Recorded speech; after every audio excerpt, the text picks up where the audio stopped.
गिबियावनो बयखौबो बड' निउस इउटुब चेनेलनि गोदान खौराङाव बरायबाय। नोंथांमोननि थाखाय बे समाव माखासे खौरां लाबोदों। भिडिअखौ जोबजासे नायलांनो दाबाव आरो चेनेलाव गोदानब्ला अन्नानै साबस्क्राइब खालामना बेल आइकनआ अलाव होनानै ला आरो भिडिअखौ लाइक कमेन्ट शेयार खालामनो गुरै खावलायबाय। दानिया फैदो दिनैनि खौराङाव। गिबि खौराङाव दङ बनसुआ फोरोंथाय बादा खुंनो थियारि जादों। बर' माहारियारि फरायसा आफाद मुसलपुर खोन्दोआ फैगौ 2023 मायथाइयाव जानो गोनां जवाहर नवोदय बिद्यालय सायख'थाय आनजादनि थाखाय मुसलपुर जुनियर बेसिक स्कुलाव फोरोंथाय बादा लादों। चिराङाव फिन सिखाव खावनाय जाथाया जादों रुनिकाटा पुलिस थानानि सिङाव थानाय मैदम दाखिनगाव गामियाव। थांनाय हरनि 1 रिंगासो समाव रुनिकाटा पुलिस थानानि सिङाव थानाय मैदम दाखिनगाव गामिनि थागिबि सुभाष चन्द्र ब्रह्मनि न'आव सिनाय मोनै सिखावफ्रा खनसेनो गंनै AS260-8977 नम्बरनि स्कुटि आरो AS26A9912 नम्बरनि बाइक गारिखौ खावनानै लांखोमानायजों लोगोसे गारि बिगोमा न'खौ बायहेराजों दरजा खाथना गालांनाया ओनसोल नाङैनो सोमोनांहोदों। मोनसे समाव बर'नि मुंदांखा फावगिरि महरै सिनायथि जानाय बिपुल मुसाहारिया गावनि बडलेण्ड डायरी पल 2 मिउजिक भिडिअनि शुटिंखौ थांनाय बिस्थिबार बालायखालि नाइट शटनि गेजेरजों फोजोबबाय। मिथिनो मोननाय बायदिब्ला थाबैनो बे मेथाइखौ रायजो राजाफ्रा नुनो मोनगोन। बिपुल मुसाहारिनि गोदान बडलेण्ड डायरी पल 2 मिउजिक भिडिअखौ थाबैनो बेखेवसिगोन। बे मिउजिक भिडिअखौ बादारि फिल्म प्रडाक्शनाव नुनो मोनगोन। दानिया फैदो गुबुन मोनसे खौराङाव। बेरगाव जिल्ला बिसानि बान्था राननाय आरो महरगिरिफोरनि हारिमु दिन्थिफुंनाया हरसिम सोलियो। बेरगाव जिल्ला दुलाराय बर' सावथुन मुलुगनि महरगिरि आफादनि बानजायनायाव खुंनाय साबसिन महरगिरिफोरनो बान्था होनाय आरो महरगिरिफोरनि हारिमु दिन्थिफुंनाय मेलाया मैया हरसिम सोलियो।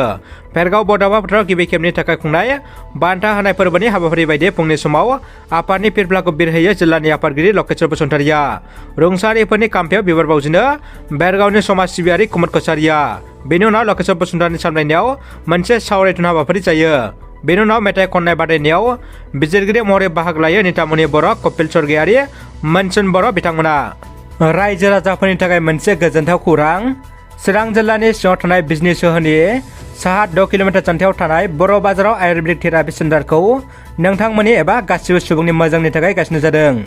बेनिखायनो माखासे साननि सिगांनिफ्रायनो सोरनिबा देहाया सानाय सुनायजों भुगिना दंब्ला फाहामथाय लाफैनो हागोन आरो गाम सावस्रि सुबुङाबो गावनि देहाखौ मोजां रिलेक्स खालामनाबो लानो हागोन। बेनि अनगायैबो जेरै सिं सानाय, हान्थु सानाय, मिजौनाय, मोदोम सानाय, जरा सानाय, गोदना सानाय, पेरालाइसिस आरो जिन बायदि बायदि मोननाय गोबां प्रब्लेम गोनां सुबुंफ्रा फाहामथाय लाफैनो हागोन। सोरबाफोर बिथांमोना गोजौनि जायखिजाया प्रब्लेम दंब्ला 9678121558 जानबुं नम्बराव आबुं खौरां लाहरनो हागोन। बिटिआरनि एमसिएलए सजल कुमार सिंह बिथांनि बाख्नायथाव खामानि। सजल फाउन्डेसननि बाख्नायजाथाव खामानि।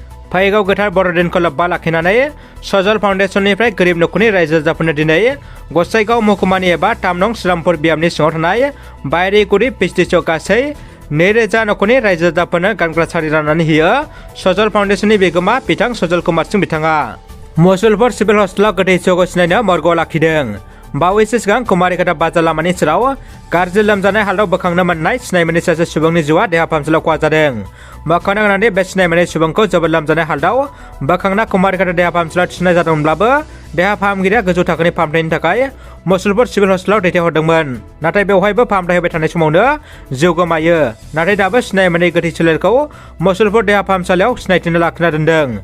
सोरबाफोर सिनायनो हायो एबा सिनायनो मोनोब्ला थाबैनो मुसलपुर डाक्टर रबि बर' गोसोखां देहा फाहामसालियाव जगाजग खालामनो जिल्ला देहा फाहामथाय बिफाना एबा जिल्ला बेंगिरिया खावलायहरदों। दानिया फैदो जोबथा खौराङाव। प्रमद बर'नि दैदेननाय इउपिपिएलनि खुंथायखौ मोजां मोननानै देबरगाव ब्लकनि प्रधानपुर बासबारि प्राइमारि बेन्दोंआव बिपिएफ दोलनि सा 25निबो बारा सोद्रोमाफ्रा इउपिपिएल दोलोआव ज'जाफैदों। हाबाफारियाव बाहागो लानानै देबरगाव ब्लक इउपिपिएलनि आफादगिरि बिजित बसुमतारिया खौरांगिरिफोरनि सिगाङाव बुंथियोदि थांनाय समनि बिपिएफ खुंथायनि एमसिएलए एमफोरा जानाय लोंनाय देश बेरायनायजोंनो दिन थांहोदोंमोन। नाथाय आथिखालनि खुंथायनि दैदेनगिरिफ्रा रायजो राजानि खामानि मावनानै न'खराव मोजां जानो मोजां थानो सम गैया।